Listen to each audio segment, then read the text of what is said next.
Assalamualaikum friends. Today 9th of May 2020.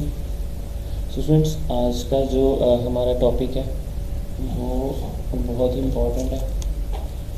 तो आज का जो हमारा टॉपिक है वो है बॉयल्स लॉ.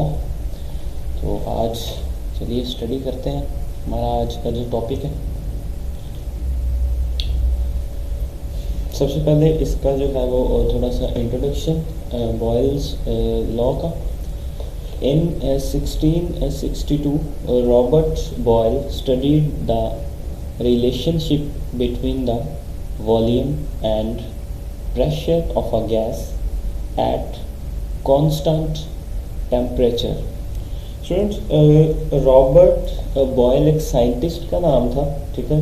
तो जिसके नाम पे ये जो है लॉ को बॉयल्स लॉ का नाम दिया गया, ठीक है. रॉबर्ट बॉयल जो है 1627 में इसकी बर्थ हुई, ठीक है.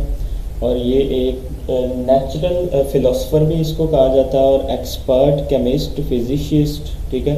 तो गैसों में ये यानी कि बॉयल का जो लॉ है उसकी वजह से इसको पॉपुलैरिटी मिली, तो उस वजह से ये मशहूर हुआ और इस लॉ को जो है वो बॉयल्स लॉ का नाम दिया गया एक साइंटिस्ट के नाम से जिसने इसको पेश किया था. 1662 में रॉबर्ट बॉयल ने कांस्टेंट टेम्परेचर पर गैस के वॉल्यूम और प्रेशर में रिलेशनशिप का मुताला किया.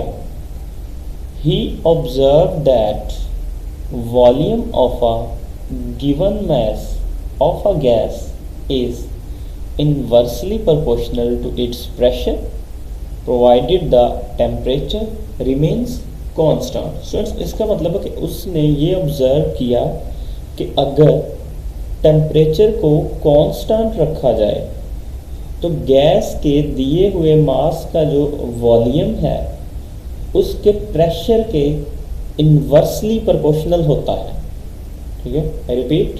सो ये ऑब्जर्व किया कि अगर टेम्परेचर को कांस्टेंट रखा जाए तो गैस के दिए हुए मास का जो वॉल्यूम है उसके प्रेशर के इन्वर्सली प्रोपोर्शनल होता है. According to this law, the volume of a given mass of a gas decreases with the increase of pressure and vice versa. अब इस कानून के इस लॉ के मुताबिक गैस के दिए हुए मास का जो वॉल्यूम है वो डिक्रीज करने के लिए कम करने से इसका जो प्रेशर है वो बढ़ता है, ठीक है. इसी तरह प्रेशर कम करने से वॉल्यूम बढ़ता है. यहाँ पर वॉल्यूम जो है वो V से नोट किया गया, ठीक है, और प्रेशर को P से.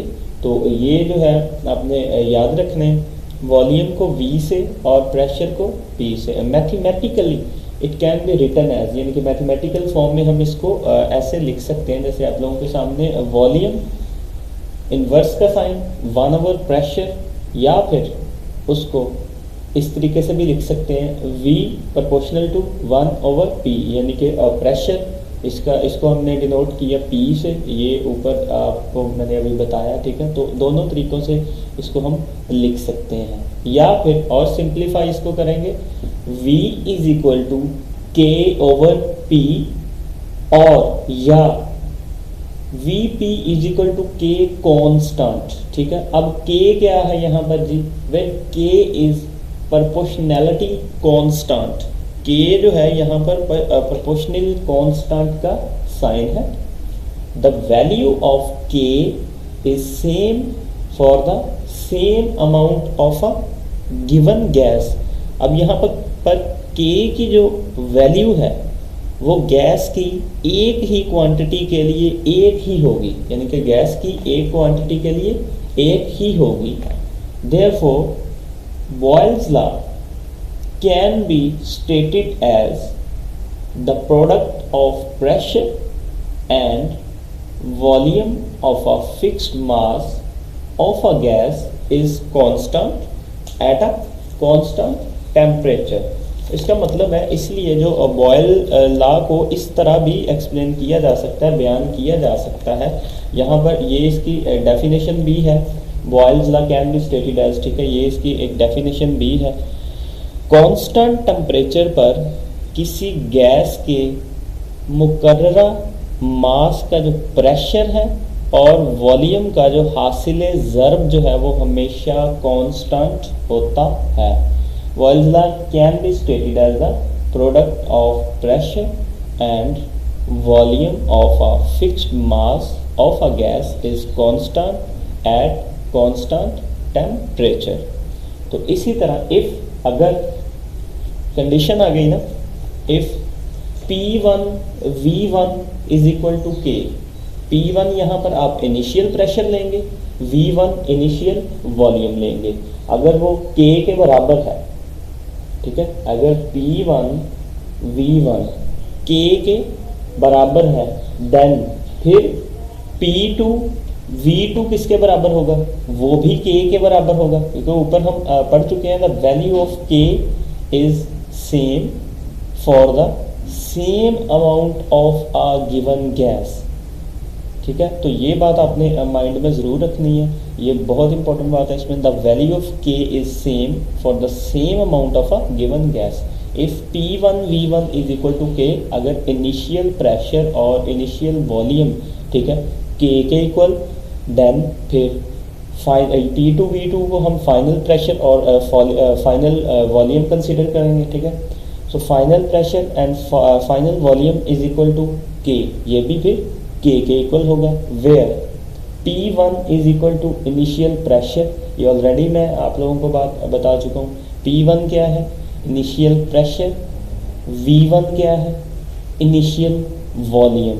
ठीक है, इसी तरह P2 क्या है, final pressure, V2 final volume. ठीक है, तो ये जो है ये बातें याद रखनी है आपने।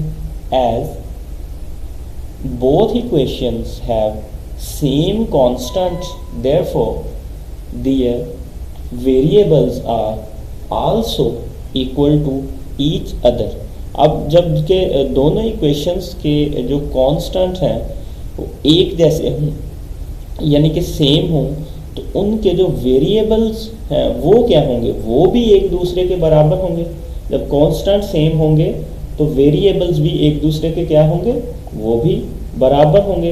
अब रिजल्टेंट क्या है हमारे पास, ठीक है, P1 V1 is equal to P2 V2। अब थोड़ा ऊपर देखें, P1 हमारे पास क्या था, इनिशियल प्रेशर, V1 हमारे पास क्या था, इनिशियल वॉल्यूम। अच्छा, अब वो बराबर किसके हुआ, P2 और V2 के। अब P2 हमारे पास क्या है, फाइनल प्रेशर, V2 हमारे पास क्या है, फाइनल वॉल्यूम। ठीक है, अब रिजल्टेंट हमने क्या निकाला जी, इनिशियल प्रेशर और इनिशियल वॉल्यूम बराबर है फाइनल प्रेशर और फाइनल वॉल्यूम के।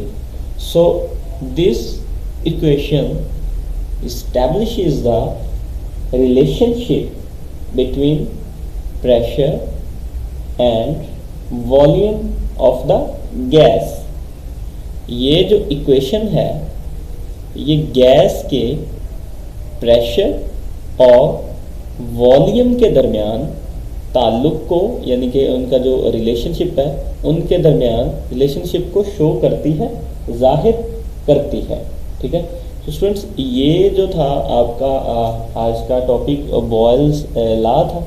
ठीक है, तो सबसे पहले आपने इसका करना है, जिस साइंटिस्ट के नाम पे रखा गया, ठीक है, उसका जैसे ये रेड कलर में लिखा हुआ है, Robert boil 1627 to 1691 was natural philosopher, chemist, physicist and inventor. He is famous for boils of gases। ये मैंने आपको ऑलरेडी ये बात बता चुका हूँ। ठीक है, तो आप लोगों का इसके बारे में कोई भी क्वेश्चन हो तो आप लोगों ने वो मुझसे पूछना है। ठीक है, तो नेक्स्ट जो वीडियो है उसमें हम इसकी एक्सपेरिमेंटल वेरिफिकेशन करते हैं।